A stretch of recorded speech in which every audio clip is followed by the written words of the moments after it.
नमस्कार मेरे प्यारे बच्चों, आप सभी का दिल खोल कर स्वागत है मैथ सॉल्यूशन यूट्यूब चैनल पर। आप सभी बच्चों के काफ़ी कमेंट और काफ़ी मैसेज आ रहे थे कि सर मैथ का पार्ट 2 लेकर आइए। तो बच्चों, आप सभी की काफ़ी डिमांड के बाद मैं आप सभी के लिए मैथ मॉडल पेपर का पार्ट 2 वीडियो लेकर आ चुका हूं। इस वीडियो के अंदर मैं आप सभी को सेक्शन वी से लेकर सेक्शन आपके डी तक यानी सभी जो सब्जेक्टिव क्वेश्चन है, जो लॉन्ग क्वेश्चन है, उन सभी क्वेश्चनों का मैं आपको सॉल्यूशन करवाने वाला हूं। तो ये वीडियो आप सभी के लिए काफ़ी ज़्यादा इंपॉर्टेंट होने वाली है। तो दोस्तों, आप सभी के कहने पर मैं मैथ का पार्ट 2 लेकर आया हूं। तो मैं आप सभी से गुरु दक्षिणा के रूप में सिर्फ आपसे इतना ही चाहूंगा कि आप इस वीडियो को लाइक कर दीजिएगा और भाई चैनल को सब्सक्राइब कर दीजिएगा और अपने दोस्तों के पास भाई शेयर भी कर दीजिएगा, क्योंकि आप सभी को पता है पूरे यूट्यूब पर यदि आप देखोगे तो आपको कहीं पर भी मॉडल पेपर का भाई सॉल्यूशन आपको कहीं पर भी नहीं मिलेगा। एकमात्र हमारा ही चैनल है जिसके ऊपर पार्ट 1 आपका अपलोड हो चुका है, जिसके अंदर हमने सेक्शन ए को कंप्लीट अच्छे से भाई डिस्कस किया है। वो वीडियो अभी तक आपने नहीं देखा है तो भाई डिस्क्रिप्शन बॉक्स में उस वीडियो को मैं लिंक आपको प्रोवाइड कर दूंगा, वहां से आप जाकर देख लीजिएगा। तो ये आप सभी का पार्ट 2 होने वाला है, कहीं पर भी आपको ये वीडियो नहीं देखने को मिलेगा पूरे यूट्यूब पर। एकमात्र हमारा ही चैनल है जो पार्ट 2 आपके लिए अपलोड कर रहा है। तो आप सभी ने रिक्वेस्ट है जो आपसे बोला है वो आप सभी अच्छे से करोगे। तो स्टार्ट करते हैं आज के इस सेशन को। देखिएगा, सेक्शन बी के अंदर क्वेश्चन नंबर 4 आपको भाई एग्जाम में देखने को मिलेगा। इसमें पूछा गया है, सिद्ध कीजिए कि 3+2√5 एक ए परिमेय संख्या है। ए परिमेय संख्या आपको भाई साबित करनी है। देखिए, कभी भी एग्जाम में ऐसा क्वेश्चन आएगा, ये चैप्टर नंबर 1 जो हमारा है वास्तविक संख्या, उसके अंदर से भाई ये क्वेश्चन लिया गया है। कभी भी आपसे ये क्वेश्चन पूछे, हाँ हो सकता है कुछ अलग क्वेश्चन हो, लेकिन इसी टाइप का क्वेश्चन पूछेगा तो इसका देखिए आपको सॉल्यूशन कैसे करना है। देखिएगा, ये आपको अपरिमेय संख्या साबित करनी है, तो आप इसको मान के चलना कि भाई ये अपरिमेय नहीं, क्या है ये परिमेय है, मतलब इसका अपोजिट मानकर आपको चलना है। तो आपको सबसे पहले लिखना है कि माना 3+2√5 एक परिमेय संख्या है, ये हमने मान लिया है। ठीक है, उसके बाद देखिए यदि परिमेय संख्या है तो परिमेय संख्या को तो भाई हम P/Q के रूप में व्यक्त कर सकते हैं। तो यहाँ से हम कह सकते हैं कि जो 3+2√5 है ये किसके बराबर होगा, P/Q के बराबर होगा। और यहाँ पर भाई जो Q होता है वो 0 के बराबर नहीं होता है, Q ≠ 0। और जो ये P और जो Q होते हैं ये हमारे क्या होते हैं, सह अभाज्य होती है संख्याएं। उसके बाद देखिएगा, फिर देखिए जो हमारा परिमेय संख्या है उसको एक तरफ करना है और अपरिमेय संख्या को एक तरफ करना है। 3 जो है वो हमारी परिमेय संख्या है और P/Q है हमारा, ये भी हमारा क्या है, एक परिमेय संख्या है। तो 3 का हम इधर क्या कर देंगे भाई, पक्षांतरण करेंगे। ये प्लस का है प्यारे बच्चों, इधर जाएगा तो किसका बन जाएगा, माइनस का। तो 2√5 = P/Q -3 हो जाएगा। आगे देखिएगा 2√5, यहाँ से आप एलसीएम लेते हो तो आपका एलसीएम आएगा क्यों, तो यहाँ P माइनस का क्या हो जाएगा, 3 क्यों हो जाएगा। अब देखिएगा आगे आप इसको आप नाम दे दीजिए समीकरण नंबर 1। अब देखिएगा P और Q क्या है भाई, आपका सह अभाज्य संख्या है। ठीक है, सह अभाज्य संख्या जितनी भी है प्रकृति के अंदर वो सारी की सारी कैसी संख्या है भाई, पूर्णांक संख्या है। किस संख्या है, पूर्णांक संख्या है। पूर्णांक संख्या क्या होती है, जो प्लस में भी होती है और माइनस में भी। आपने पढ़ा होगा भाई, 0 से लेकर प्लस अनंत तक और 0 से लेकर माइनस अनंत तक, ये सब संख्या कैसी है, पूर्णांक संख्या है, इंटीजर नंबर है। तो यहाँ पर हम कह सकते हैं जो P और जो Q है वो क्या है, एक पूर्णांक है, ये पूर्णांक है। अब जब आपका P और जो Q आपका पूर्णांक है तो पूर्णांक 3 से गुणा होगा पूर्णांक, तो आपको पूर्णांक मिलने वाला है और पूर्णांक में से आपका पूर्णांक घटेगा तो आपका क्या होगा भाई, पूर्णांक ही होगा। देखिए छोटा सा हम यहाँ पर और इसको आगे बढ़ा सकते हैं, जो 2 है गुणा में, ये किस में आ जाएगा, भाग में। तो इसको और अब अच्छा लिखना चाहे हम तो √5 = P-3Q अपॉन में क्या लिख देंगे, 2Q। इसको मान लीजिएगा आप समीकरण नंबर 1। ठीक है, 2 का हमने डिवाइड कर दिया है। आगे देखिएगा, अब देखिए जो P-3Q है ये भी क्या है, हमारा एक पूर्णांक है और 2Q भी क्या है, हमारा एक पूर्णांक है। तो लिखेंगे P-3Q और 2Q क्या है, एक, ये भी भाई पूर्णांक होगा, पूर्णांक होगा। ठीक है, अब देखिए ये पूर्णांक है तो पूर्णांक में किसका भाग लग रहा है भाई, पूर्णांक के अंदर किसका भाग लग रहा है, पूर्णांक का। तो पूर्णांक में जब हम पूर्णांक का भाग देते हैं तो क्या आती है, एक परिमेय संख्या आती है। क्या आती है? परिमेय संख्या। तो यहाँ p माइनस का 3q बटा में 2q, तो ये हमें क्या मिलेगी भाई? एक परिमेय संख्या होगी। अब ये क्या है? एक परिमेय संख्या है। अब समीकरण नंबर 1 को ध्यान से देखिए, ये आपकी भाई बन गई है परिमेय संख्या और ये आपकी क्या है? अपरिमेय संख्या। तो कभी भी परिमेय संख्या जो है वो अपरिमेय संख्या के बराबर नहीं हो सकती। इसका मतलब जो हमने कल्पना की है वो क्या है भाई? गलत है। तो हम कह सकते हैं कि 3 + 2√5 जो है वो एक अपरिमेय संख्या होगी। तो कैसे लिखेंगे भाई इसको? देखिएगा ध्यान से। समीकरण 1 से हम कह सकते हैं कि p माइनस का 3q बटा में 2q बराबर रूट जो 5 है, जो क्या है?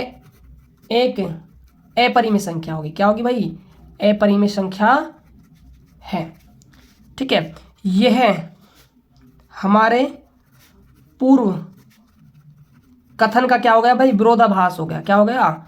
विरोधाभास। जो हमने माना वो क्या है? गलत साबित हो गया, उसको कहते हैं विरोधाभास है। तो हम कह सकते हैं अतः हमारी पूर्व कल्पना गलत है। क्या है भाई? जो हमने माना था, हमने क्या माना था भाई? कि जो 3 + 2√5 वो क्या है? एक परिमेय संख्या। ये क्या हो गई? ये गलत हो गई है। तो हम कह सकते हैं अब अतः 3 + में 2√5 जो है वो क्या होगी भाई? एक अपरिमेय संख्या होगी। संख्या है। ऐसे आपको भाई क्या है? इसको सिद्ध करना था। बात करते हैं अब अगले क्वेश्चन की। देखिएगा क्वेश्चन नंबर 5। देखिएगा, आपको एक बहुपद दिया हुआ है।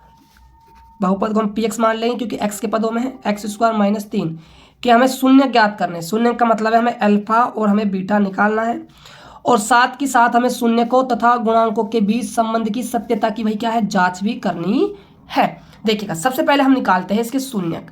तो बहुपद के शून्यक कैसे निकालते हैं? जो हमारा px होता है उसको हम किसके बराबर कर देते हैं? 0 के बराबर। तो यहाँ से x² - 3 बराबर में 0 और यहाँ से हम x² बराबर कह सकते हैं 3 और x का वैल्यू निकालोगे तो प्लस माइनस और क्या लग जाएगा? रूट। तो यहाँ से x के 2 मान निकल के आ जाएंगे। एक तो प्लस का √3 और एक हमारा आ जाएगा माइनस का √3। ठीक है, तो ये क्या निकल कर आए? दोनों ये है हमारे शून्यक। लेकिन हम मैथमेटिक्स के अंदर शून्यकों को अल्फा और बीटा से क्या करते हैं? व्यक्त करते हैं। तो हम कह सकते हैं अल्फा का मान तो है √3 और बीटा का मान है -√3। किसी को भी आप अल्फा मान सकते हो, किसी को भी आप बीटा मान सकते हो, इसमें कोई दिक्कत वाली बात नहीं है। आगे देखिएगा, शून्यक तो हमने ज्ञात कर दिए। आगे हमसे क्या है? वो कह रहा है कि शून्यकों तथा गुणांकों के बीच संबंध की सत्यता की भाई जांच भी करनी है। देखो, शून्यकों के गुणांकों के बीच, ठीक है, देखो जांच करने की ना, देखो कैसे करते हैं हम। एक तो करते हैं हम योगफल के रूप में, योग से करते हैं। एक हमसे किससे करते हैं? गुणा से करते हैं। ठीक है, देखिए कैसे योगफल के रूप में कैसे जांच करते हैं? अल्फा प्लस बीटा बराबर होता है माइनस का b बटा में a और अल्फा गुणा बीटा बराबर होता है c अपॉन में a। ऐसे हम जांच करते हैं। अल्फा और बीटा क्या है? शून्यक है। b और a को और c को आप समझ लीजिए ये क्या है। देखिए, कोई भी जो बहुपद होता है उसको हम कैसे लिखते हैं? ax² + bx प्लस में c, ऐसे उसको लिखा जाता है। जो यहाँ पर a होता है ये x² का गुणांक होता है, b जो होता है वो x का गुणांक होता है, c क्या होता है? अचर होता है। अब जो हमारा बहुपद है वो है x² - 3। तो यहाँ आप ध्यान दीजिएगा, x² का जो गुणांक है यहाँ पर कितना है? 1 है। कितना है? 1 है। a का मान 1 है। यहाँ पर जो x का गुणांक है ही नहीं, इसका मतलब क्या है भाई? b का मान कितना है? यहाँ पर 0 है। b है ही नहीं यहाँ पर, ठीक है, तो 0 मान लेंगे। और जो c है हमारा वो कितना है? यहाँ पर -3 है। कुछ बच्चों का एक डाउट आएगा, सर आपने b का मान 0 कैसे मान लिया? तो देखिए मेरे प्यारे बच्चों, कैसे माना है? bx बराबर x², इसको मैं +0 गुणा x - 3 कह सकता हूँ। भाई x को आप 0 से मल्टीप्लाई करोगे तो 0 मिलने वाला है, तो x² - 3 आ जाएगा। लेकिन आपको कैसे पता चलेगा b का मान कितना है? तो आप ऐसे करके देख सकते हो, यहाँ पर आपका 0 हो जाएगा b का मान, राइट। अब देखिएगा ध्यान से, तो ये √3 बीटा माइनस का √3 माइनस b का मान कितना है भाई? 0। a का मान कितना है? 1। और √3 में से √3 जाएगा 0 और माइनस से 0 गुणा होगा, इसका मतलब 0 रहने वाला है। 0 बराबर क्या गया? 0। भाई यहाँ से क्या है? सिद्ध हो गया है, ठीक है। अब गुणा में और देख लेते हैं। अल्फा है √3 बीटा माइनस का √3 c का मान कितना है? -3। a का मान कितना है? 1। तो √3 से जब आपको √3 गुना होगा 3 आ जाएगा और माइनस आपका बाहर है -3, तो ये भी क्या आ गया भाई बराबर। देखो दोनों ही क्या आ चुके हैं, इक्वल आ रहे हैं। इसका मतलब क्या है, संबंधों की सत्यता क्या है भाई, जांच हो गई है। जो हमने मान निकाले वो हमारा बिल्कुल क्या है, सही मान है। अब बात करते हैं अगले क्वेश्चन की। क्वेश्चन नंबर देखिएगा हमारा क्या है, अब 6 है। 2 अंकों की एक संख्या एवं उसके अंकों को उलटने पर बनी संख्या का योग कितना है भाई, 66 है। यदि संख्या के अंकों का अंतर 2 हो तो संख्याएं ज्ञात करो, ऐसी संख्या कितनी है। देखिए 2 अंकों की संख्या की बात कर रहा है। तो पहले तो प्यारे बच्चों आप ये समझो कि 2 अंकों की जो संख्या होती है वो स्टार्ट कहाँ से होती है। तो आप कहोगे गुरुजी 10 से स्टार्ट होती है और 99 क्या है भाई, समाप्त हो जाती है। ठीक है, अब देखिएगा ध्यान से, मैं बात करूं मान लो 13, मैंने 13 लिखा आपके सामने एक संख्या, तो 13 को मैं कैसे प्रेजेंट कर सकता हूं आप सभी के सामने। आप कहोगे गुरुदेव 10, ठीक है, 10 प्लस में हम 3 कह सकते हैं, ठीक है, 10 प्लस में 3, या फिर हम ऐसा भी कह सकते हैं कि 10 गुणा में 1 प्लस में 3 भी कहा जा सकता है। अब देखिएगा ध्यान से, मान चलिए एक एग्जांपल हम और ले लेते हैं। मान लीजिए यहाँ पर आपके सामने है 25, तो 25 को मैं कैसे लिख सकता हूँ, 20 प्लस में 5, और अच्छे से लिखे हम इसको, तो 20 गुणा में 1 प्लस में 5 भी हम इसको कह सकते हैं। तो देखिए जो यहाँ पर 10 वाला जो फैक्टर है, एक सेकंड रुकिएगा प्यारे बच्चों, इसको हम 10 का फैक्टर बना लेते हैं ना। तो इसको मैं ना आगे लिखना चाहूँ तो मैं इसको 10 गुणा में 2 प्लस में 5 कह सकता हूँ। ठीक है, तो देखिए जो 10 वाला है ना, 10 वाला ये तो आगे रखना ही है आपको। ठीक है, उसके बाद जो ये नंबर है ये आपका चेंज हो सकता है, इसको हम x मान लेते हैं और बाद वाले को हम क्या है, y मान लेते हैं। तो 2 अंक जो हम संख्या मानते हैं वो हम 10x प्लस y मानते हैं, हमेशा याद रखना। ठीक है, तो देखिएगा पहले आपको यहाँ पर लिखना पड़ेगा, माना अंक x कोमा क्या है, y, ये माना हमने अंक है x और y। तो 2 अंकों की एक संख्या, 2 अंकों की संख्या क्या हो जाएगी, 10x प्लस y हो जाएगी। हमसे कह रहा है कि 2 अंकों की एक संख्या है एवं उसके अंकों को पलटने पर या उलटने पर, कह दीजिए एक ही बात होती है, बनी संख्या। 10x प्लस y को आप पलटोगे तो ये आपकी 10y प्लस क्या बनेगी, x। इनका क्या है भाई, योग है। ये 2 अंकों की संख्या थी, इस संख्या के अंकों को पलटा, पलटने का मतलब है x के स्थान पे y आ गया, y के स्थान पे क्या है, x चला गया। पलटने में जो संख्या बन जाती है, इन दोनों का आप योग करते हो तो ये किसके बराबर है भाई, 66 के बराबर है, ऐसा इन्होंने कहा है। अब देखिएगा 10x और x कितने हो जाएंगे, 11x प्लस y और 10y कितने हो जाएंगे, 11y बराबर में 66। यहाँ से 11 आपका कॉमन आ जाएगा, x प्लस वाई बराबर में 66। यहाँ से x प्लस वाई का मान निकालोगे तो 11 का डिवाइड करोगे तो यहाँ से 6 आ जाएगा, समीकरण नंबर 1 बन जाएगी। ठीक है, आगे देखिए, यदि संख्या के अंकों का अंतर 2 है, अंकों का अंतर, अंक कौन कौन से, x और y, अंतर का मतलब है इनका घटाओ, कितना है, 2, समीकरण नंबर 2 बन जाएगी। अब देखिए 2 समीकरण है और 2 ही आपको मान निकालने हैं। ठीक है, तो भाई यहाँ पर हम विलोपन लगा देंगे, हम समीकरण 1 में समीकरण 2 को जोड़ेंगे, जिससे प्लस वाई माइनस वाई से कैंसिल आउट हो जाएगा। तो यहाँ पर लिखेंगे समीकरण 1 प्लस में समीकरण 2, तो x प्लस वाई बराबर में 6, x माइनस वाई बराबर में 2, जोड़ेंगे तो ये y से y कैंसिल आउट हो जाएगा, x और x जुड़ के हमारे 2x, 6 और 2 हमारे कितने हो जाएंगे, 8। यहाँ से हम x की वैल्यू निकालेंगे तो हम 8 में किसका भाग देंगे, 2 का, तो कितना आ जाएगा भाई, 4 हमारा x का मान आ जाएगा। x का मान 4 है, समीकरण 1 में रख देंगे, y का निकाल लेंगे समीकरण 1 से। देखिएगा 4 प्लस में y बराबर में 6, यहाँ से y का मान निकल कर आ जाएगा 2। हमसे पूछा क्या है भाई, ठीक है, हमसे क्या पूछा है देखिएगा ध्यान से, तो हमसे पूछा है कि संख्या याद कीजिए, ऐसी संख्या जो है कितनी है, ये आपको और बताना। देखिए संख्या कैसे याद करेंगे भाई, 10x प्लस वाई और अंकों को पलटने पे 10y प्लस x, ये 2 संख्या हमारे सामने बनी है। मान रखिएगा 10 गुणा में 4 प्लस y का मान 2, 10 गुणा में 2 प्लस में 4, 40, देखिएगा सॉरी थोड़ा ध्यान नहीं दिया, कोई बात नहीं बच्चों, समझ लो ध्यान से, 42, और यहाँ से आप देखोगे 20 प्लस में 24।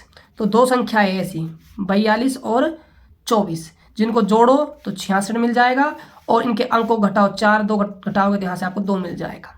राइट, ऐसे आपको इस क्वेश्चन को भाई सोल्व करना था। देखिएगा अगला क्वेश्चन क्या है, क्वेश्चन नंबर अब हमारा है भाई 7।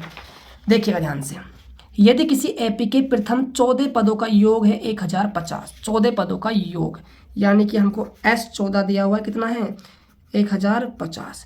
तो देखिए इसको हम कैसे सोल्व करेंगे, यहाँ से एक समीकरण बनाएंगे हम, है ना। चलिए पहले पूरा डाटा लिख लेते हैं, कोई बात नहीं। इसका जो प्रथम पद है ए जो है वो कितना दिया हुआ है, 10 दिया हुआ है। हमको निकालना क्या है, हमें 20वां पद निकालना है, 20वां पद निकालना है, ना कि बच्चों 20 पदों का योग निकालना है। बच्चे यहाँ पर गलती कर देते हैं, ठीक है। चलिएगा तो S14 देखिए समीकरण कैसे बनाएंगे भाई, SN का हम फॉर्मूला अच्छे से जानते हैं। एस एन बराबर होता है n/2 bracket 2a plus n-1 into में d। ठीक है, अब देखिएगा ध्यान से, हालांकि एक फॉर्मूला और होता है a प्लस एन वाला, लेकिन हम उसको यूज नहीं कर सकते क्योंकि हमें अंतिम पद यहाँ पर नहीं पता है, इस वजह से। ठीक है, समझे। आगे देखिएगा, एस एन 14 की बात कर रहा है, इनका मान 14 रखिए, 14/2। 2a का मान कितना है 10 प्लस 14 माइनस का 1, डी का मान हमें नहीं पता। एस 14 का मान है 1050, 2 का भाग लगेगा 7, यहाँ गुणा होगा तो 20 प्लस में 14 में से गया 13 और डी गुणा होगा तो 13d हो जाएगा। अब देखिए 7 का भाग आप इसमें दीजिए, 7 है कम 7, 3 बचेंगे, 7 पंजे 35, 150, 20 प्लस में 13d, यहाँ से 13d बराबर क्या हो जाएगा 150। 20 का हम इधर क्या कर देंगे पक्षांतरण, माइनस का हो जाएगा, कितना बचेगा 130। डी का मान निकालोगे तो 130 में किसका भाग लगाओगे 13 का, तो यहाँ से डी का मान कितना आ जाएगा निकल कर भाई 10 निकल कर आ जाएगा। सार अंतर आ गया। 20 पद निकालना है, ए एन निकालने का फॉर्मूला क्या है भाई, a प्लस n-1 इंटू में d है। ठीक है, तो n का मान यहाँ पर 20 रखेंगे, a का मान 10, 20 माइनस 1, और जो d का मान हमने अभी निकाला है कितना है 10 रख देंगे। ठीक है, तो 20 10 प्लस 20 में से गया 19, 10 से मल्टीप्लाई होगा 190, ऐड करोगे इसमें 10 तो ये आपका आ जाएगा 200 आपका भाई 20 पद होने वाला है। ऐसे आपको क्वेश्चन को सॉल्व करना है। बात करते हैं अगले क्वेश्चन की। देखिएगा अगला जो क्वेश्चन है वो आपका भाई डायग्राम वाला क्वेश्चन है, अच्छे से देखिएगा। देखिए दी गई आकृति जो है इसके अंदर जो त्रिभुज है ODC इसकी बात कर रहा है, और त्रिभुज OBA इसकी बात कर रहा है। ये दोनों त्रिभुज आपस में कैसे है समरूप है। ठीक है, अब देखिए समरूप है तो जो कोण BOC जो है वो 125 डिग्री है। BOC ये कोण आपको कितना है 125 डिग्री है। ठीक है, और जो कोण CDO है ये कोण जो आपका है कितना है 70 डिग्री है। तो आपको कोण जो है OAB बताना है, OAB ये कोण बताना है आपको। राइट, अब देखिएगा ध्यान से, यहाँ थोड़ा ध्यान दीजिएगा, यहाँ ये वाला जिससे मैं लाइनिंग कर रहा हूँ उसको देखिएगा अच्छे से, ये और फिर ये यहाँ पर आपको नज़र आ रही हो तो यहाँ पर क्या है एक जेड आकृति बन चुकी है। ये कोण 70 है तो ये कोण भी क्या होगा भाई 70 हो जाएगा। ठीक है, किससे ये वाला कोण होगा बच्चे 70, ये वाला कोण, ये नहीं होगा ए वाला कोण। ठीक है, ये वाला कोण होगा, देखो जेड ऐसे बना है ना ये वाला कोण, तो ये कोण जो बी ए कितना हो जाएगा हमारा 70 हो जाएगा। रीजन क्या है भाई एकांतरण कोण, क्या है एकांतर कोण है। एकांतर कोण जानते हो ना कि भाई जब दो समांतर रेखाओं को कोई तिर्यक रेखा काट देती है बीच में से, तो देखो यहाँ पर जो कोण बनता है वो इस वाले कोण के क्या होता है भाई बराबर होता है। तो ये ऐसे है तो ये वाला जो कोण है इस वाले कोण के बराबर हो जाएगा। आगे देखिएगा, अब ये आपका 125 डिग्री है। राइट, अब देखिए तो देखिए जो ये वाला कोण है ये भी कितना हो जाएगा आपका 125 डिग्री हो जाएगा। क्यों, क्योंकि यहाँ पर ये कोण क्या है आपस में शीर्षाभिमुख कोण है, तो शीर्षाभिमुख कोण है। ठीक है, अब आगे देखिएगा ध्यान से, अब ये वाला कोण जो है इस वाले कोण के बराबर होगा। क्यों, क्योंकि ये भी क्या है भाई शीर्षाभिमुख कोण है। अब देखिए ध्यान से, तो ये वाला जो कोण है इस वाले कोण के बराबर होगा। इस वाले कोण को मैं एक नाम दे रहा हूँ, इस वाले कोण को मैं एक नाम दे रहा हूँ समझाने के लिए। राइट, अब देखिएगा ध्यान से, यहाँ पर ये आपका पूरा जो एंगल है कितना बन जाएगा 360 डिग्री। तो 125 और 125 कितना हो जाएगा आपका 250, प्लस 1 और 1 ऐड होंगे तो 2 कोण 1 हो जाएगा, प्लस नहीं करेंगे बराबर करेंगे, ये भी ये जोड़ लिया 250 है, एक और एक मिलके 2 बार हो गया 1 कोण 360 डिग्री। तो 2 कोण 1 और 360 में से हमारा क्या जाएगा 250, तो ये हमारा बचेगा 110। यहाँ से कोण 1 का मान निकालना है, 2 का भाग लगाएंगे कितना आ जाएगा भाई 55 आ जाएगा। तो ये वाला कोण भी 55 है हमारा और ये वाला कोण भी हमारा क्या है 55 है। तो ये कोण 55 है, ये कोण हमारा क्या है 70 है, तो 70 और 55 कितने हो जाएंगे प्यारे बच्चों, ये हमारे हो जाएंगे 125। तो ये वाला कोण कितना बचेगा, तो क्योंकि त्रिभुज के तीनों कोणों के कितना होता है 180 डिग्री, तो ये 55 और ये 70, तो ये कोण कितना है तो 180 डिग्री में से हम घटा देंगे 125 को, तो यहाँ से 5 और यहाँ से 5, ये 55 डिग्री हमारा जो है भाई कोण निकल कर आ जाएगा। 55 डिग्री इसका आंसर होने वाला है। तो ये थोड़ा सा ना कॉम्प्लिकेट हो सकता है क्योंकि कुछ रूल आपको नहीं पता होगा इसलिए, लेकिन है बहुत ही इजी क्वेश्चन। अगला है क्वेश्चन नंबर हमारा भाई 9, काफ़ी शानदार क्वेश्चन है और काफ़ी बड़ा भी क्वेश्चन है। देखिएगा ध्यान से, बिंदु दे रखे आपको है ना, ए बिंदु निर्देशांक 2, बी बिंदु है इसके निर्देशांक है -7, 4 को जोड़ने वाले रेखाखंड को, ये रेखाखंड है, को समत्रिभाजित करने वाले बिंदुओं के निर्देशांक आपको भाई ज्ञात करने हैं। समत्रिभाजित का मतलब है इस रेखाखंड को समान 3 भागों में बांटना। तो देखिए, एक यहाँ से कट मार दो, एक यहाँ से कट मार दो, P और ये क्यों, इसके निर्देशांक मानो x1, y1 है, इसके निर्देशांक है x2, y2। अब देखिए ये 2, 3 बराबर भागों में हमारा क्या है भाई, रेखाखंड बट चुका है। कौन कौन सा रेखाखंड है, AP, PQ और हमारा QB। इस रेखाखंड को इस समत्रिभाजित भाग कह सकते हैं, ठीक है। अब देखिएगा ध्यान से, अभी समान 3 भागों में बढ़ चुका है, तो मैं यहाँ पर हमें जरूरत पड़ेगी भाई अनुपात की, क्योंकि इस क्वेश्चन को हम कैसे करेंगे भाई, विभाजन सूत्र से, क्योंकि यहाँ पर विभाजन हुआ है, बंटवारा हुआ है, ठीक है। तो देखिए ये हमारा 1 रहने वाला है, ये भी हमारा 1 रहेगा, ये भी हमारा क्या है 1 रहने वाला है, क्योंकि समान भागों में बटा है, समान लंबाई में बटा है, इसलिए ये भी 1 है, ये भी 1 है, ये भी 1 है, ये तीनों क्या है भाई 1 के इक्वल हमने माने हैं, ठीक है। अब देखिएगा ध्यान से, अब मैं यहाँ पर अप्लाई करूँगा विभाजन सूत्र। देखिएगा विभाजन सूत्र से, तो x निकालने का सूत्र है m2 x1 plus m1 x1 बटा में m1 प्लस में m2, यहाँ पर आपका आएगा x2, ठीक है। m2 के साथ मल्टीप्लाई होता है x1 और m1 के साथ होता है x2। y के लिए बात की जाए तो यहाँ पर m2 y1 प्लस में m1 y2 अपॉन में m1 प्लस में m2 हो जाएगा। देखिए सबसे पहले मैं निर्देशांक निकालने वाला हूँ बिंदु P के, x1, y1, ठीक है। देखिएगा ध्यान से, जब मैं इसके लिए बात करूँगा तो इसको मैं लिख देता हूँ यहाँ पर, ये रेखाखंड आपको कैसा नजर आएगा, ये आपका A पॉइंट है 2, -2, यहाँ पर आपका B है -7, और यहाँ पर आपका P है x1, y1, ठीक है। देखिए यहाँ से यहाँ तक का तो है आपका अनुपात 1। अब इतना अनुपात कितना होने वाला है, देखिए 1 और 1 मिलकर क्या हो जाएंगे, 2 हो जाएंगे। तो यहाँ से हम कह सकते हैं m1 का मान तो है 1 और m2 का मान कितना है, 2 है। देखिएगा ध्यान से, रखते हैं x1 बराबर, ठीक है, m2 कितना है 2 गुणा, देखिए ये हमारा x1 y1 x2 और क्या होता है y2 होता है, ठीक है। देखिएगा x1 कितना है हमारा 2 प्लस m1 1 गुणा x2 कितना है -7 अपॉन m1 प्लस में m2, 2 दूनी 4 और -7 बटा में 3, तो यहाँ से आ जाएगा हमारा -3 बटा में 3, यानी कि हमारा आंसर आ जाएगा यहाँ से निकल कर -1, राइट। चलिए अब आगे देखिएगा, हम निकालेंगे y1। तो देखिए m2 फॉर्मूले में क्या है, m2 गुणा में y1 -2 प्लस m1 1 गुणा में y2 4 अपॉन में 1 प्लस में 2, तो -4 प्लस 4 बटा में 3, यहाँ से हमारा आ जाएगा 0। तो हम कह सकते हैं P बिंदु के जो निर्देशांक होंगे वो -1,0 हो जाएंगे। अब निकालेंगे हम Q के लिए निर्देशांक। तो देखिए Q के लिए डायग्राम कैसे बनेगा, ये हमारा A है, ये हमारा B है, ये 2, -2 है और ये हमारा -7,4 है, और यहाँ पर हमारा है Q x2, y2 माना है। अब देखिएगा तो यहाँ से यहाँ तक का अनुपात हमारे लिए किसका काम करेगा भाई, अब 2 का काम करेगा, ये हमारा 1 बन जाएगा, ये हमारा है m1, ये हमारा है m2, ठीक है। अब देखिएगा फॉर्मूला अप्लाई करना है, x2 निकालना है, तो m2 कितना है 1 गुणा में x1 कितना है 2 प्लस m1 कितना है 2 गुणा में x2 कितना है -7 अपॉन में 2 प्लस में 1, तो यहाँ से 2, ठीक है, ये माइनस का क्या हो जाएगा 14 बटा में 3, यहाँ से -12 बटा में 3, तो यहाँ से निकल कर आएगा -4। अब देखिए y2 कैसे निकालेंगे, ठीक है।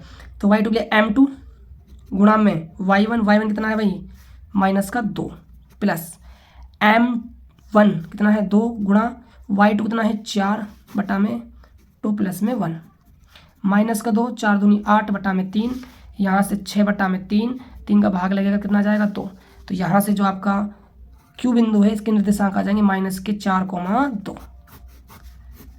ऐसे भाई आपको निर्देश A का जो मान है वो कोण B से क्या है ज़्यादा है, तो आपको A और B का मान ज्ञात करना है। यहाँ पर जो A और जो B है ना प्यारे बच्चों, वो क्या है कोण है, इन कोणों का आपको भाई मान ज्ञात करना है। देखिएगा कैसे इस प्रश्न को हम सोल्व करेंगे। सॉल्यूशन देख लीजिएगा क्वेश्चन नंबर 10 का, मोस्ट इंपोर्टेंट क्वेश्चन है प्यारे बच्चों, ये एग्जाम 2025 के लिए अच्छे से तैयार कर लीजिएगा। इस टाइप का क्वेश्चन इस बार जरूर पूछा जाएगा, ठीक है। देखिएगा tan a + b बराबर है आपका √3 ठीक है। अब देखिएगा हमें ए और बी के मान निकालना है, तो tan से हमारा कोई लेना देना नहीं है, tan को हटाना पड़ेगा। tan वैसे तो हटेगा नहीं, बहुत जिद्दी है, इसको कैसे हटाएंगे जब इसके बराबर tan लाएंगे। तो सोचो √3 जो है वो tan के किस एंगल पर मान होता है, सोच के बताओ, कमेंट बॉक्स में और लिख देना भाई। तो ये मेरे प्यारे बच्चों होता है आपका tan 60 डिग्री का मान, √3। tan से tan हट जाएगा तो आपका a + b बराबर हो जाएगा 60 डिग्री। ये आपका इक्वेशन नंबर हो गया फर्स्ट। और आपको यहाँ पर दिया हुआ है tan a - का b बराबर है 1/√3। तो ये किसका वैल्यू है tan के अंदर, 30 डिग्री का। तो tan a - का b बराबर में 30 डिग्री, tan 30 डिग्री लिख देंगे। tan से tan आपका हट जाएगा, यहाँ से आपका a - b बराबर क्या हो जाएगा 30 डिग्री। इक्वेशन नंबर आपके हो जाएगी 2। दो समीकरण है, दो ही मान निकाल रहे हैं, विलोपन लगा दीजिए। समीकरण 1 में आप 2 को जोड़ दीजिए प्लस समीकरण 2 से। तो देखिएगा a + b बराबर हमारा है 60 डिग्री और a - का b बराबर हमारा है 30 डिग्री। जोड़ेंगे तो plus minus cancel out, a और a जुड़ के हो जाएंगे 2a। 60 और 30 हमारे हो जाएंगे 90। यहाँ से हम a निकालेंगे तो 90 में हम डिवाइड कर देंगे 2 का, तो यहाँ से हमारा आ जाएगा 45 डिग्री। तो a का मान आ गया भाई 45। अब a के मान को हम कहाँ रख देते हैं, समीकरण 1 के अंदर। b का मान हम निकाल लेंगे, देखिएगा समीकरण 1 से। तो 45 डिग्री प्लस में b बराबर में 60 डिग्री। तो यहाँ से b का मान निकालेंगे तो 60 - का 45, तो b का मान यहाँ पर 15 डिग्री निकल कर आ जाएगा। देख लीजिए आपको जो भी यहाँ पर रिलेशन दिए हुए सारे रिलेशन सिद्ध हो चुके हैं। a + b का मान जो है 15 और 45 हो जाएंगे 60। देखिए 0 से बड़ा है, 90 से छोटा है। और जो कोण a है वो 45 है, कोण जो b है कितना है 15। देखो a का मान जो है वो b से भी क्या है, बड़ा है। चलिए भाई अगला क्वेश्चन देखते हैं। क्वेश्चन नंबर हमारा है 11। काफी अच्छा क्वेश्चन पूछा गया है, देखिएगा ध्यान से। 1.5 मीटर लंबा एक प्रेक्षक एक चिमनी से 28.5 मीटर की दूरी पर है। देखिए यहाँ पर क्या है, एक चिमनी है, ये चिमनी है। इस चिमनी से क्या है 28.5 मीटर की दूरी पर 1.5 मीटर लंबा क्या है, एक प्रेक्षक है जो यहाँ पर भाई खड़ा हुआ है। उसकी आंखों से चिमनी के शिखर का उन्नयन कोण कितना है, 45 डिग्री है। तो यहाँ इसकी आंखें हैं, तो ये क्या है, आंखों से बना क्या है भाई, क्षैतिज है। ठीक है, इस क्षैतिज से क्या है, इसके शिखर का जो उन्नयन कोण है वो कितना है भाई, 45 डिग्री है। ये 45 हो गया। चिमनी की ऊंचाई बताइए, चिमनी की आपको भाई ऊंचाई बतानी है। नामकरण कर देते हैं A B C D और ये आपका हो जाएगा E। अब देखिएगा 1.5 मीटर जो ये है, जितना ये लंबा है उतना ही क्या होगा हमारा A भी होगा 1.5। ठीक है, ये हमारी चिमनी है पूरी, कौन सी EB, इसकी हम ऊंचाई मान लेते हैं क्या है, H है। तो जो चिमनी की ऊंचाई H है ये किस किस से मिलकर बनी है, AE प्लस में AB से। ठीक है, H बराबर AE का मान हमें नहीं पता, इसको हम क्या मान रहे हैं X, प्लस AB का मान हमें पता है 1.5 है, इसको मान लेते हैं हम इक्वेशन नंबर 1। अब हम x का मान जैसे निकाल देंगे हमारे पास किसकी ऊंचाई आ जाएगी, चिमनी की ऊंचाई आ जाएगी। देखिएगा ध्यान से, ये हमारा कोण है, ये हमारा क्या है, समकोण त्रिभुज बन गया, कौन सा, AED।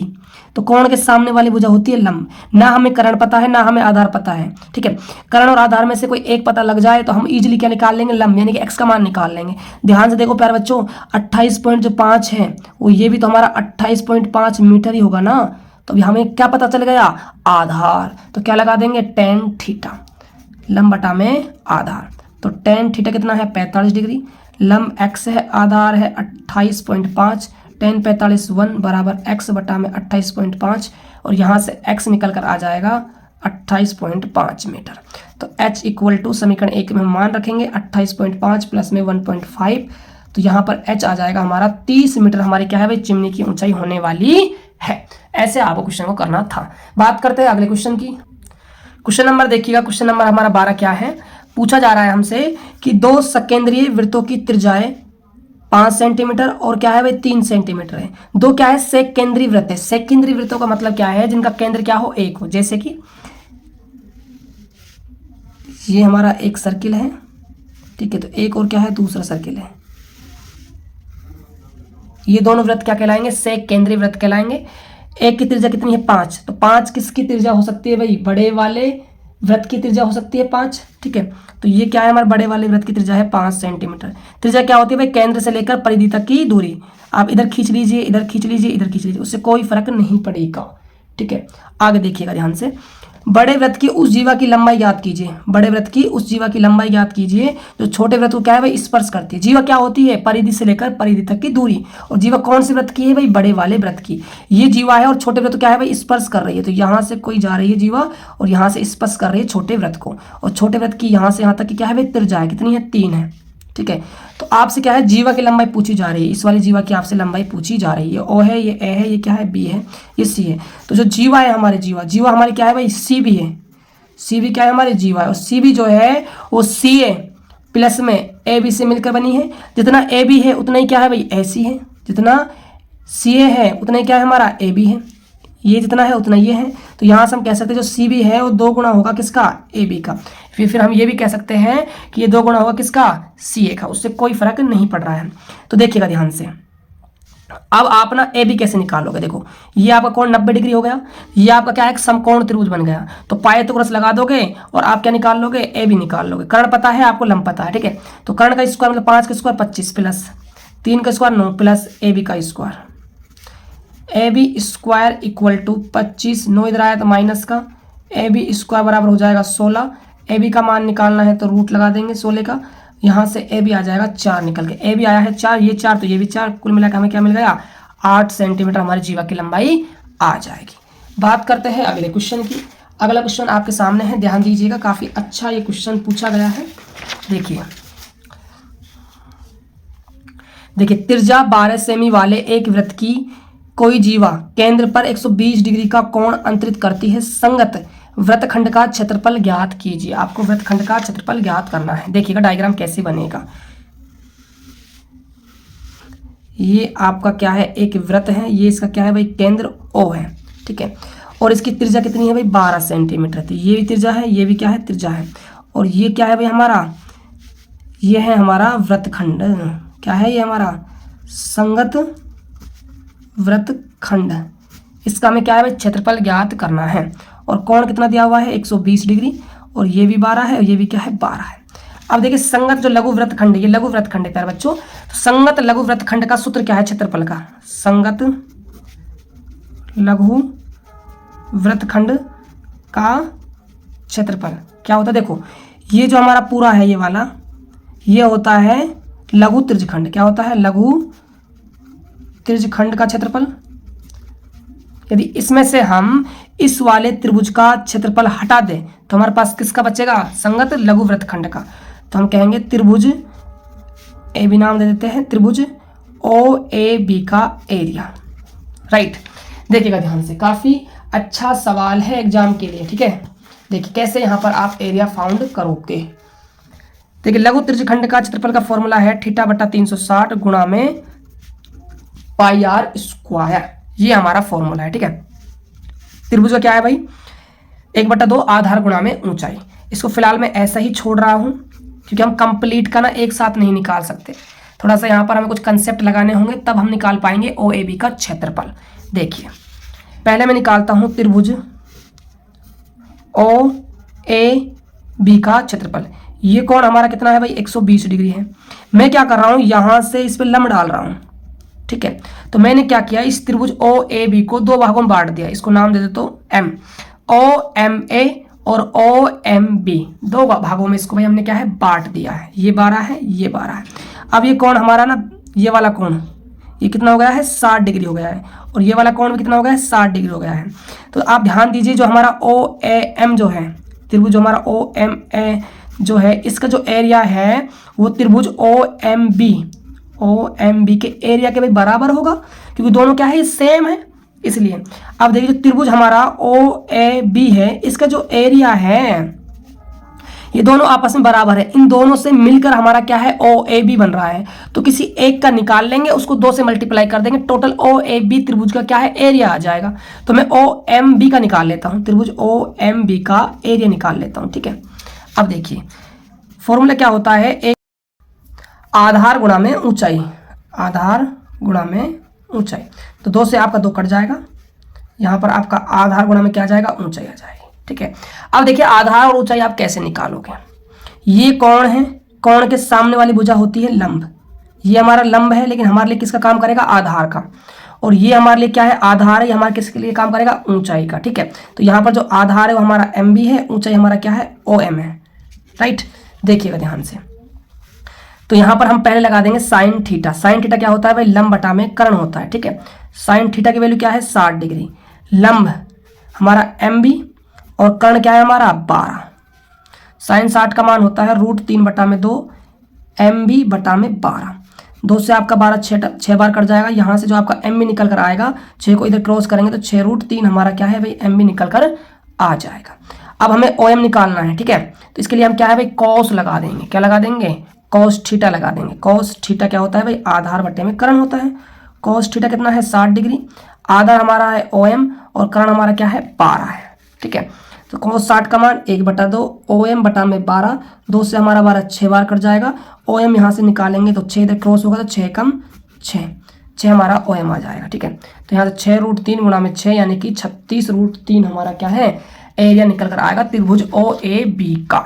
अब देखिए हम डायरेक्ट अब रखते हैं थीटा बटे 360। थीटा है 120 डिग्री। अब आप ये मत कहना सर थीटा 60 डिग्री रखना है, भाई मैं लघु त्रिज्यखंड का निकाल रहा हूँ। तो लघु त्रिज्यखंड के लिए तो थीटा कितना है, अभी भी 120 ही रहने वाला है।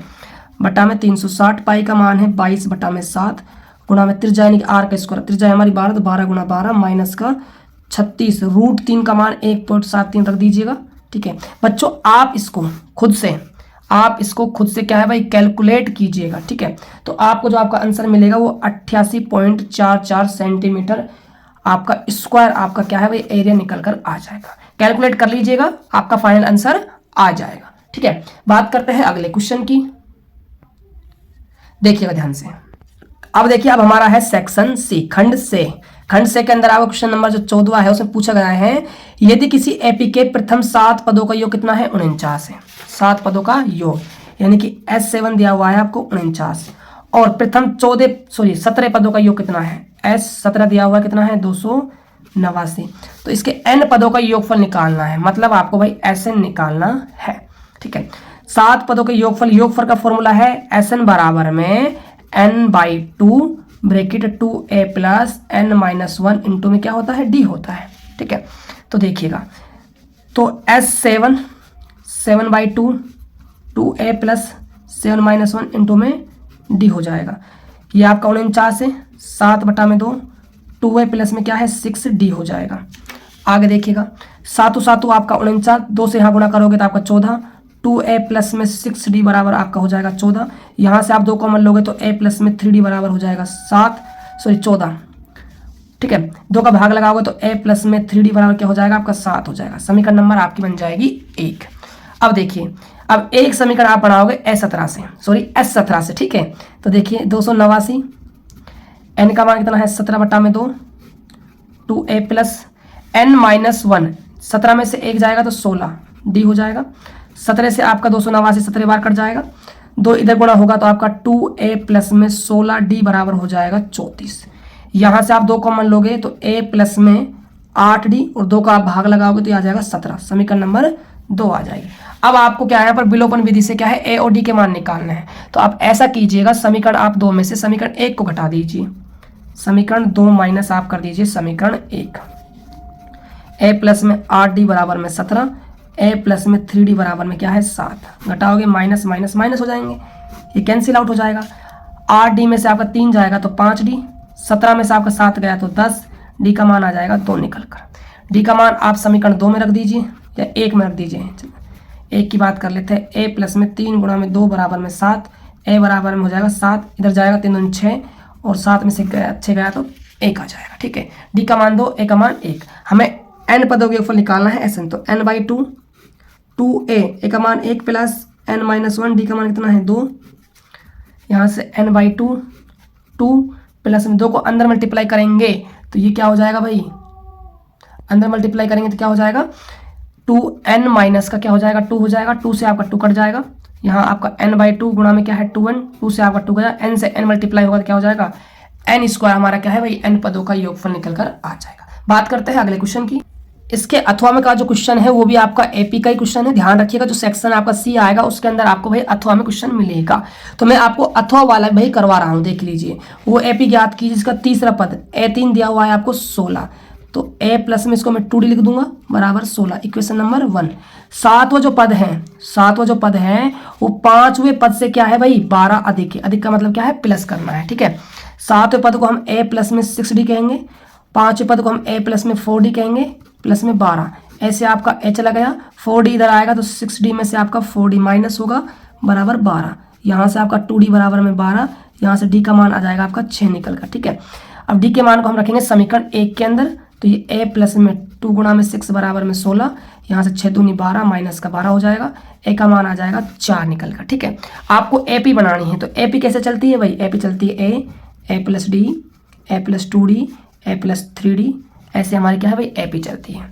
देखिएगा a का मान कितना है 4, d का मान 6, 4 प्लस में 2 गुणा में 6, 4 प्लस में 3 गुणा में 6, ऐसे हमारी AP चलेगी। 4 और 6 10, 4 6 दूनी 12, 12 और 4 ये हमारे हो जाएंगे 16, ये 22, ये आपकी AP बन जाएगी, ठीक है। चलिए अगला क्वेश्चन देखिएगा। अगला क्वेश्चन क्या है, दर्शाइए कि बिंदु जो आपको दिए हुए ये क्या है, वर्ग के शीर्ष है। किसके है, वर्ग के। तो देखिएगा इस क्वेश्चन को कैसे करना है। 4 बिंदु है, इनसे हमने क्या है एक आकृति का निर्माण कर लिया, ठीक है। चतुर्भुज है आपका ये A B C और D मान लेते हैं। A के निर्देशांक 1,7, B के 4,2, C के -1,-1 और D के -4,4। वर्ग के शीर्ष है, किसके शीर्ष है भाई, वर्ग के शीर्ष है। वर्ग के शीर्ष है ना प्यारे बच्चों, तो जो AB की जो लंबाई है और जो BC की जो लंबाई है और DC की जो लंबाई है और जो AD की जो लंबाई है वो क्या है भाई बराबर आनी चाहिए। यदि बराबर आ रही है पहली बात, और साथ के साथ जो विकर्ण है इनका, एक तो DB और एक क्या है इनका विकर्ण AC। जो आपका विकर्ण है कौन कौन सा, DB और आपका क्या है भाई AC।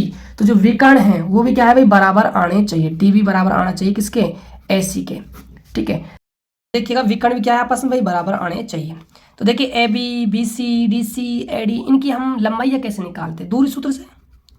दूरी सूत्र क्या होता है भाई, रूट के अंदर x2 माइनस x1 का square plus y2 minus y1 का स्क्वायर, ठीक है। तो आप AB के लिए लगाते हो तो ये आपका x2 रहेगा 4, x1 1 का स्क्वायर प्लस y2 आपका 2 और y1 आपका 7 स्क्वायर।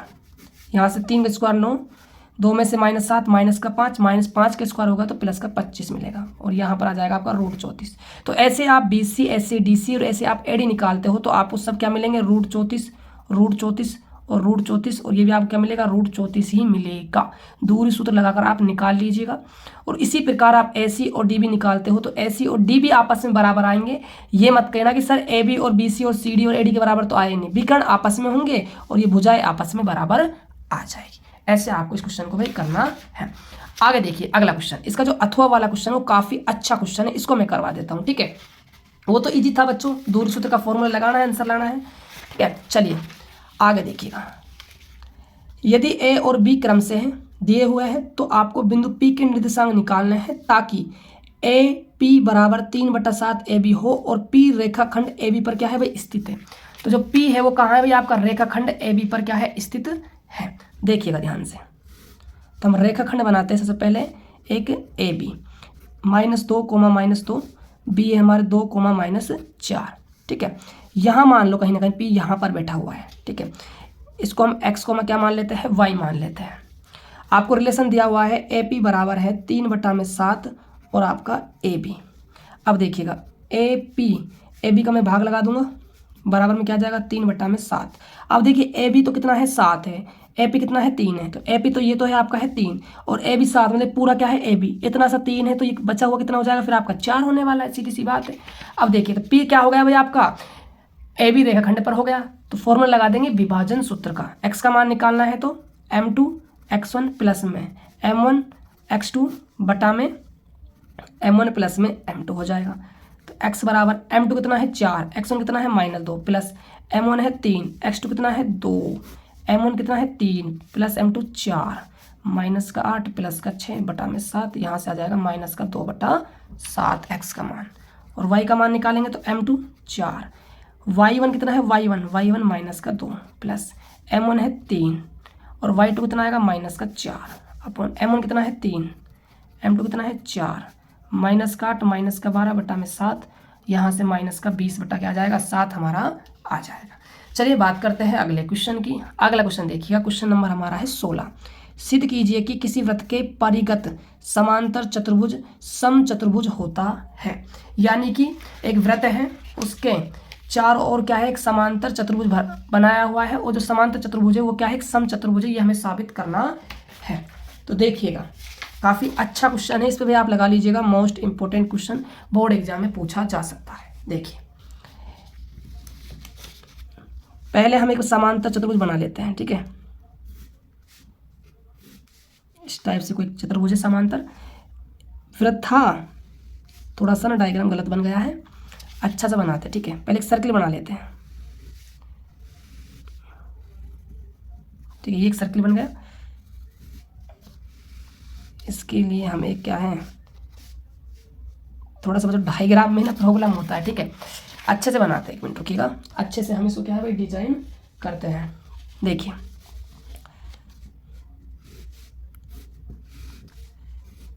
ये मान लीजिए। ठीक है, थोड़ा सा समझ लीजिएगा, ये वृत्त है। ठीक है, डायग्राम थोड़ा सा ऐसे ही बन पाएगा। ये आपका क्या है, सेंटर है। ठीक है, अब देखिए, इसका नामकरण कर देते हैं ABCD PQRS। अब देखिए, वृत्त के चारों क्या है, एक समांतर चतुर्भुज बना हुआ है। ठीक है, हमें साबित करना है कि ये क्या है, समचतुर्भुज है। देखिए, समांतर चतुर्भुज की हमने प्रॉपर्टी पढ़ी है कि आमने सामने की जो भुजाएं होती है वो बराबर होती है। ठीक है, तो हम यहाँ से कह सकते हैं कि जो AB है वो किसके बराबर है, DC के बराबर है, और जो AD है वो किसके बराबर है, BC के बराबर है। ये गिवन है, ये वाली भुजा इसके बराबर है। अब देखिए, हमें समचतुर्भुज सिद्ध करना है, तो समचतुर्भुज के अंदर चारों भुजाएं क्या है, बराबर होती है। ये वाली इसके बराबर है, ये वाली इसके बराबर है, तो कहीं ना कहीं ये वाली इसके बराबर हो जाए तो ऑटोमेटिक सारी की सारी भुजाएं क्या हो जाएगी, बराबर हो जाएगी। हाँ या ना, होने वाली है ऐसी कुछ। ठीक है, तो ये भुजा इसके बराबर कर दो, या फिर इस वाली को इसके इक्वल कर दो, किसी एक को अपोजिट के साथ इक्वल करना है, हमारा काम चल जाएगा। ठीक है, अब देखिएगा ध्यान से, जो यहाँ पर A B C और D है, जो ये क्या है, आपके बाह्य बिंदु है। तो बाह्य बिंदु से यहाँ पर क्या है, वृत्त पर स्पर्श रेखाएं खींची गई है 2। D बिंदु से 2 स्पर्श रेखा है, A से भी 2 स्पर्श रेखा है, B से भी 2 है, और C से भी क्या है, 2 स्पर्श रेखाएं खींची गई है। और फिर में हमने अच्छे से पढ़ा है कि किसी बाह्य बिंदु से खींची गई जो स्पर्श रेखाएं होती है उनकी लंबाई बराबर होती है। राइट, तो हम यहाँ से कह सकते हैं कि जो AQ है, AQ ये किसके बराबर है, AP के बराबर। समीकरण नंबर 1। ठीक है, अब देखिए, जो हमारा AQ था वो हमारा किसके बराबर हो गया, AP के बराबर हो गया। और देखिए, जो हमारा DS है वो किसके बराबर हो जाएगा, हमारा DP के बराबर हो जाएगा। समीकरण नंबर 2। इसी प्रकार जो हमारा BQ है, वो किसके बराबर हो जाएगा, BR के बराबर। समीकरण नंबर 3। और जो हमारा CS है वो किसके बराबर हो जाएगा, CR के बराबर हो जाएगा। समीकरण नंबर 4। अब इन समीकरणों को आप ऐड करते हो आपस में, तो AQ प्लस में DS प्लस में BQ प्लस में CS बराबर में AP प्लस में DP प्लस में BR प्लस में CR हो जाएगा। इतना होने वाला है। अब देखिएगा आगे, AQ प्लस में BQ। ठीक है, ये हमारा क्या हो गया भाई, AQ प्लस में BQ हमारा क्या हो गया, AB प्लस में DS और हमारा CS, DS और CS क्या हो गया, हमारा पूरा DC हो गया बराबर में। आगे देखिए, AP और PD, ये DP कह दीजिए, एक ही बात है, ये हमारा AD हो गया, प्लस BR प्लस में CR, ये हमारा क्या हो गया, BC हो गया। ये हमारा C लगाना जरूरी था, यहाँ पर BC हो गया। अब देखिए, AB DC के बराबर है, DC AB के बराबर है, तो मैं DC के स्थान पर AB रखूँगा तो AB और AB जोड़ोगे तो 2AB हो जाएंगे। यहाँ पर AD BC के बराबर है। ठीक है, तो मैं BC के स्थान पर AD रखूँगा तो 2AD हो जाएगा। 2 से आपका 2 कट जाएगा, AB बराबर क्या हो जाएगा, आपका AD हो जाएगा। AB बराबर हमने साबित कर दिया क्या है, AD है। AB बराबर है DC, AD बराबर है BC। अब AB बराबर हो गया AD के, तो सीधी सी बात है AD जो है वो DC के बराबर हो गया। तो ये सारी भुजाएं क्या हो गया, आपस में भाई बराबर हो गई। तो ये क्या बन गया, हमारा समचतुर्भुज बन जाएगा। तो ऐसे आपको क्वेश्चन को करना था। बात करते हैं अगले क्वेश्चन की। इसी के अथवा का क्वेश्चन है, ध्यान से समझिएगा अच्छे से। ठीक है, चलिएगा ध्यान से देखिए। देखो, सिद्ध कीजिए कि वृत्त के परिगत बने चतुर्भुज की सामने सामने की भुजाएं जो है वो केंद्र पर क्या है, समपूरक कोण अंतरित करती है। समपूरक कोण का मतलब होता है प्यारे बच्चों 180 डिग्री का क्या है भाई, कोण बनाती है। देखिए कैसे, ये हमारा क्या है, एक वृत्त है। वृत्त के परिगत, वृत्त के चारों ओर बनाया है एक चतुर्भुज। ठीक है, अब देखिएगा ध्यान से, ये हमारा क्या है भाई सेंटर है। ठीक है, अब देखिए मैं क्या करूंगा, ये हम इसको डॉट डॉट करके यहाँ से मिला रहे हैं, यहाँ से मिला देंगे, इनको मैं ऐसे मिला रहा हूँ। ठीक है, अब देखिएगा, देखिए ये जो त्रिज्या है ये क्या है भाई, इस स्पर्श रेखा पर क्या है, यहाँ पर लंब है, तो ये 90 डिग्री हो जाएगा। ये तो हमने पिरमिड के अंदर अच्छे से पढ़ा है। ठीक है, अब देखिएगा ध्यान से, अब देखिए इनका नाम कर देते हैं A B C D, P Q R और S नाम दे दिया। अब देखिए इनको मैं कोणों में बांट रहा हूँ, ध्यान से समझिएगा। ये कोण मान लो 1 है, ये कोण 2 है, ये कोण 3 है, ये कोण 5 है, ये कोण 5 हो गया, ये कोण 6 है, ये कोण 7 है, ये कोण क्या है 8 है।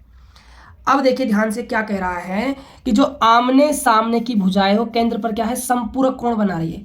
मैं इन दोनों भुजाओं को लेकर चलूंगा, इस वाली को, इसके सामने कौन सी है ये वाली, तो इससे कौन सा कोण बन रहा है ये वाला, इससे कौन सा कोण बन रहा है ये वाला, तो दोनों कोणों का टोटल है वो कितना है 180 डिग्री है, समपूरक है। मतलब जो कोण 7 प्लस जो कोण 6 है भाई, ये वाली भुजा से कौन सा कोण बन रहा है, जो 7 और 6 से टोटल बन रहा है वही कोण बन रहा है प्लस, और जो कोण 2 और 3 से बन रहा है इनका जो टोटल है वो 180 के बराबर है। ये हमें क्या है भाई HP करना है, हैंड्स प्रूफ करना है। बात समझ में आ रही है, क्योंकि इस वाली भुजा से इस वाली भुजा जो कोण बन रहे हैं वो क्या है भाई समपूरक है, तो 6 + 7 + 2 + 3 जो है वो 180 के बराबर साबित करना है। अब देखिएगा ध्यान से, इनको हम कैसे करेंगे वो बात इंपॉर्टेंट है। देखिए जो त्रिभुज, यहाँ पर 2 त्रिभुज देखिएगा ध्यान से, APO APO ये वाला त्रिभुज, एक ARO, वे त्रिभुज ARO से। देखिए OA जो है OA वो बराबर होगी OA के, क्यों, क्योंकि उभयनिष्ठ दोनों त्रिभुजों में। ठीक है, जो OP है OP वो किसके बराबर है OR के, क्यों, त्रिज्या है, क्या है भाई त्रिज्या है R है वृत्त की, और जो हमारा AR है वो किसके बराबर होगा AP के बराबर होगा, क्या है भाई किसी बाह्य बिंदु से खींची गई स्पर्श रेखा है। तो ये दोनों त्रिभुज जो है APO समरूप हो जाएंगे त्रिभुज ARO के। अब ये दोनों सर्वांग सम, बच्चों समरूप नहीं सर्वांग सम हो जाएंगे, कौन से नियम से, S नियम से, भुजा भुजा नियम से। तो ये जो संगत कोण है वो भी बराबर हो जाएंगे, तो कह सकते हैं जो कोण 7 है वो कोण किसके बराबर हो जाएगा 8 के बराबर होगा। इसी प्रकार जो कोण 1 है, जो कोण 1 है वो किसके बराबर हो जाएगा कोण 2 के, और जो कोण 3 है वो किसके बराबर कोण 4 के, और जो कोण 5 है वो किसके बराबर हो जाएगा कोण 6 के बराबर हो जाएगा। अब आगे देखिएगा, ये कंप्लीट जो एक राउंड यदि आप लगा देते हो तो इनका जो टोटल कोणों का मान हो 360 के बराबर हो जाएगा। तो हम कह सकते हैं कोण 1 + कोण 2 + 3 4 5 6 7 और कोण 8 360 डिग्री के बराबर है। अब देखिए पिक्चर में कोण 7 कोण 6 2 और 3 को रखना है, कोण 2 कोण 3। ठीक है, अब देखिए कोण 1 के स्थान पर हम क्या लिख सकते हैं कोण 2 लिख सकते हैं। ठीक है, यहाँ पर चलो 2 ही रहने देते हैं, और कोण 3, कोण 4 के स्थान पर क्या लिखेंगे कोण 3 लिखेंगे, क्योंकि कोण 3 पिक्चर में लाना है। कोण 5 के स्थान पर कोण 5 के स्थान पर कोण 6 रखना पड़ेगा, क्योंकि पिक्चर में हमें 5 नहीं चाहिए, क्या चाहिए 6 चाहिए, 6 लाएंगे। यहाँ कोण 6 को चेंज नहीं करना है। कोण 7 के स्थान पर क्या रखेंगे भाई, कोण 7 के स्थान पर कोण 7 ही रहने देंगे, क्योंकि पिक्चर में 7 है। कोण 8 के स्थान पर क्या आएगा कोण 7 बराबर 360। देखिए 2 भी जो कोण है वो 2 बार है, कोण जो 3 है वो भी कितनी बार है 2 बार है, कोण 6 भी क्या है भाई 2 बार है, कोण 7 भी क्या है 2 बार है, बराबर 360 डिग्री। तो सबसे कॉमन आ जाएगा, अगर भाग चला जाएगा तो कोण 2 + कोण 3 + कोण 6 + कोण 7 बराबर हो जाएगा 180 डिग्री। यही तो भाई हमें क्या है प्रूव करना था। बात करते हैं अगले क्वेश्चन की। वीडियो बच्चों अच्छा लग रहा हो तो यार वीडियो को लाइक करिए, चैनल को सब्सक्राइब जरूर कर लीजिएगा। क्वेश्चन नंबर जो 17 है, इसके अंदर जो पहला क्वेश्चन है इसमें आपको निकालना है समांतर माध्य, आपको बंटन सारणी दी हुई है। तो देखिए बिल्कुल इजी है, मैंने आपके सामने कर ही रखा है। एक कॉलम में XI है आपका, एक कॉलम में आपको FI दिया हुआ है। माध्य निकालने के हम प्रत्यक्ष विधि का यहाँ पर यूज कर रहे हैं, तो FI को सिंपल XI से गुणा कर दिया, और यहाँ पर x बार बराबर हमने फॉर्मूला लगा दिया सिग्मा FI XI बट्टे में सिग्मा FI। सिग्मा FI क्या है भाई, बंटन जो बारंबारता है उसका कुल योगफल है, और जो हमारा सिग्मा FI XI है वो FI और XI का जो मल्टीप्लाई है उसका क्या है योगफल है। फॉर्मूले मान जमाए और आंसर आ गया हमारा 23.9 हमारा माध्य आ जाएगा। बात करते हैं इसके जो अथवा के अंदर जो क्वेश्चन आया है उसमें आपको माध्य दिया हुआ है 7.5, आपको P का मान निकालना इसको मैंने सोल्व करके रखा है ताकि वीडियो जो है बच्चों काफ़ी लंबी बन जाएगी, इसी वजह से। ठीक है, देख लीजिए आप। माध्य दिया है, पी का मान निकालना है, सिंपल टेबल बनानी है। जिस प्रकार हमने एक्स को एफ आई से गुणा किया था, अब इस बार एक्स आई ना देकर एक्स दिया हुआ है, एफ आई ना देकर एफ दिया हुआ है। गुणा करने के बाद सिंपल इनको जोड़ना है। जोड़ने के बाद आपको माध्य का जो फॉर्मूला है वो अप्लाई करना है। अप्लाई करने के बाद क्रॉस मल्टीप्लाई करके आपको आंसर लाना है। ठीक है, ऐसे आपको करना है। बात करते हैं अगले क्वेश्चन की। अगला क्वेश्चन क्या है, एक समकोण त्रिभुज की ऊंचाई उसके आधार से 7 सेमी कम है। देखिए, एक आपका क्या है, समकोण त्रिभुज है ए बी सी, इसका आधार मान लीजिए x है। तो इस त्रिभुज जो ऊंचाई है ना वो 7 सेंटीमीटर कम है आधार से। तो आधार x है तो ये क्या हो जाएगा, x - 7 हो जाएगा। और कर्ण क्या है हमारे पास, 13 है। तो आपको भुजाएं बतानी है। ठीक है, तो पाइथ क्रॉस लगाएंगे, कर्ण का स्क्वायर बराबर x - 7 का स्क्वायर प्लस x का स्क्वायर 169। ओपन करोगे तो x स्क्वायर प्लस 49 माइनस का 2ab a माइनस बी का होल स्क्वायर लगाया बच्चों फॉर्मूला। ठीक है, x स्क्वायर हो जाएंगे आपके 2x स्क्वायर 169, 49 यहाँ आएंगे तो माइनस के 7 दूनी 14x घटा लीजिए। यहाँ से 2x स्क्वायर माइनस का 14x और बराबर में यहाँ से 0 2 1 120 बचेगा। ठीक है, दो यहाँ से कॉमन लोगे तो x स्क्वायर माइनस का 7x, 2 का भाग लगाओगे 60, x स्क्वायर माइनस का 7x, 60 इधर आएगा तो माइनस का हो जाएगा बराबर में 0। यहाँ से आप इसके कर लो गुणनखंड, तो 12x और प्लस 5x क्या है इसके भाई गुणनखंड हो जाएंगे।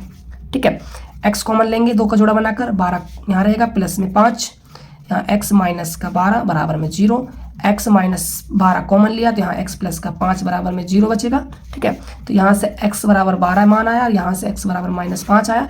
ये भाई आपका संभव नहीं है, ये आपका संभव नहीं है क्योंकि ये x का मान माइनस का आया है, प्लस का लेना है क्योंकि भुजा कभी माइनस में नहीं होती है। तो ये आपका 12 है, तो ये आपका भाई 12 - 7 मतलब 5 होगा। चलिए बात करते हैं अगले क्वेश्चन की। समीकरण 3x square minus 2x plus 1/3 बराबर 0 का विविध कर ज्ञात कीजिए और फिर मूलों की प्रकृति भी ज्ञात कीजिए। विविध कर मतलब है डी निकालना है। डी का फॉर्मूला है बी स्क्वायर माइनस का 4ac। तो यहाँ से b का मान कितना है भाई, माइनस का 2, -2 का स्क्वायर -4, a का मान कितना है 3 गुणा c का मान कितना है 1/3। तो ये 4, 3 से आपका 3 कट जाएगा, -4 0। तो आपका विविध कर जो हल है वो 0 आएगा। मूलों की प्रकृति की बात की जाए तो कब जब भी b स्क्वायर माइनस 4ac का मान 0 के बराबर आता है तो इसका एक वास्तविक क्या होता है भाई, मूल होता है। ठीक है, चलिएगा अगला जो क्वेश्चन है आपका क्वेश्चन नंबर 19। ये आपका भाई ट्रिग्नोमेट्री का क्वेश्चन है। इसको आपको भाई साबित करना है, इसको आपको सिद्ध करके बताना है। तो देखिए काफी इजी क्वेश्चन है, कैसे इसको हम प्रूव करेंगे।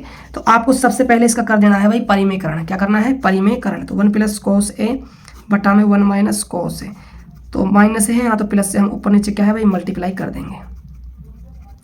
तो ऊपर हमारा आ जाएगा 1 + cos a का स्क्वायर और नीचे a b a - b a + b a square minus b square.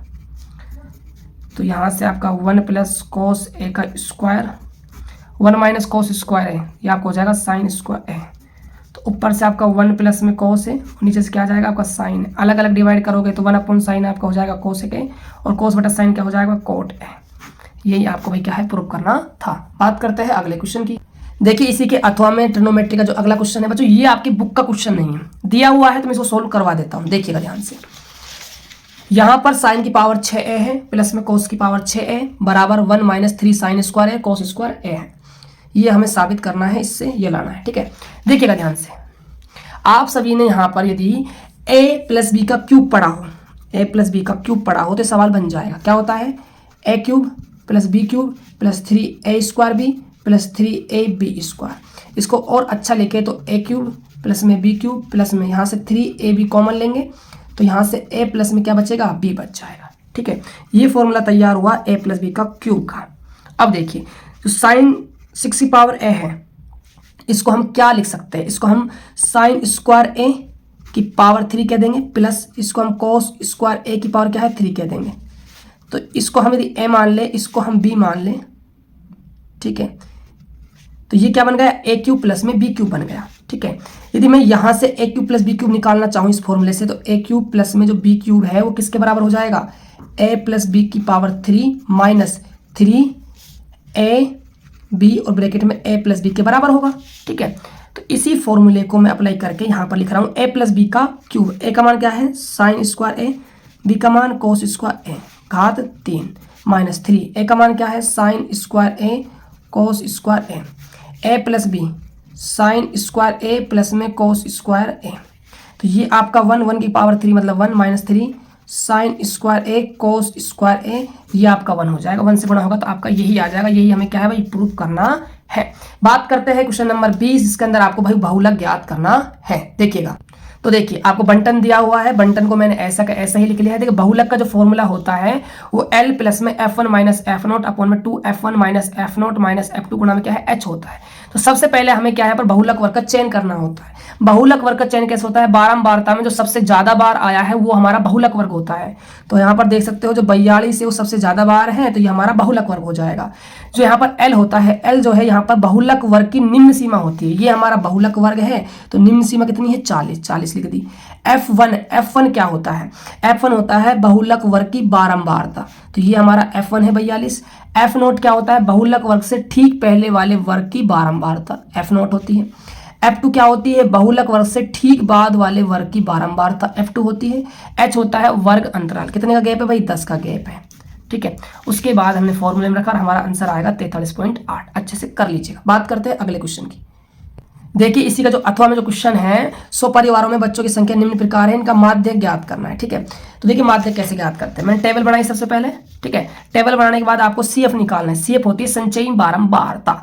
कैसे बनाते हैं, देखो जो हमारा बारंबारता है 38 लिया, उसके बाद इसको इसमें प्लस करो, कितना है 74, फिर इसको प्लस करो 92, फिर इसको प्लस करो 97, फिर इसको प्लस करो कितना आएगा 100। ऐसे बनाई जाती है CF। 38 में 36, 74 में 18, 92 में 5, 97 में 5, सॉरी 5 नहीं 3, कितना जाएगा 100 आ जाएगा, ठीक है। माध्यक का फॉर्मूला है n + n/2 माइनस CF बटा में F गुणा में H। CF क्या है भाई, संचयी बारंबारता, ठीक है। आगे देखिएगा ध्यान से कैसे निकालते हैं। सबसे पहले हम चयन करेंगे माध्यक वर्ग का कि भाई माध्यक वर्ग हम किसको मानेंगे। ये डिसाइड करता है n/2 का मान। तो n का मान क्या होता है, n होता है बारंबारता की कुल संख्या। तो बारंबारता की कुल संख्या कितनी है 100 है, इनका योगफल कितना है 100 है। तो यहाँ n/2 निकालेंगे तो 100 बटा में 2 कितना आ जाएगा 50 आ जाएगा, ठीक है। अब देखिए 50 आया। अब हमें देखना है CF के अंदर कि 50 किस वर्ग के अंदर आएगा। तो 50 आएगा भाई 74 में, क्योंकि 38 के बाद सारे जो है इसके अंदर आने वाले 49, 50, 61, 62, 39, 40 सब आएंगे इसके अंदर। ये हमारा माध्यक वर्ग हो गया, ठीक है। अब देखिए जो CF होती है वो होती है संचयी बारंबारता, माध्यक वर्ग से पहले वाले वर्ग की संचयी बारंबारता होती है, कितनी है 38। L है जो है माध्यक वर्ग की निम्न सीमा, कितनी है 2 है, ठीक है। F होता है माध्यक वर्ग के जो है उसकी बारंबारता, कितनी है माध्यक वर्ग की बारंबारता 36 है। H होता है वर्ग अंतराल, कितने का है 2 का है, ठीक। ये हमने फॉर्मूले में इसका मान रखा और हमारा फाइनल आंसर आया 2.66। तो बच्चों ये था कंप्लीट आपके भाई मॉडल पेपर का सॉल्यूशन। तो पार्ट 2 भी बच्चों आपके लिए आ चुका है। इतनी मेहनत के बाद बच्चों आपकी जो समस्या है वो सारी जो है समाप्त हो गई है। तो प्लीज़ यार वीडियो को आप लाइक जरूर करके जाइएगा, एक प्यारा सा आप कमेंट करके जाना कि आपको ये क्लास कैसा लगा। यदि वीडियो अच्छा लगा हो तो प्लीज़ लाइक करना बिल्कुल मत भूलना। तो मिलते हैं और एक बेहतर वीडियो के साथ, तब तक के लिए जय हिंद, वंदे मातरम।